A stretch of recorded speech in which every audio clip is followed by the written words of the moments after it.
Biblia kuanzia mwanzo hata Ufunuo, lengo la Mungu, dhumuni ya Mungu ni kumwambia mwanadamu uwe katika roho ili ushinde katika mwili.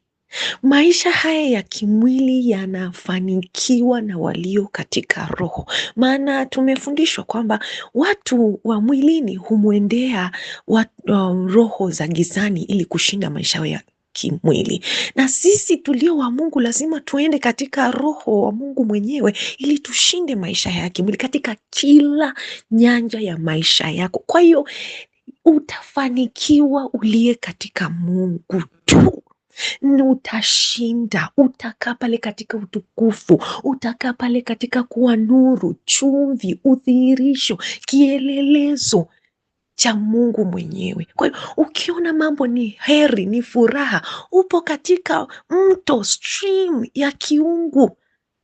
Ukiona mambo hayaeleweki, maanake uko katika mfumo wa Mungu Baba yako. Je, utapataje kupona usipojali wokovu huu ulioletwa na Mungu Baba yako wa kuambiwa njoo katika roho ushinde katika mwili? That's it, that's the supreme, that's the rim.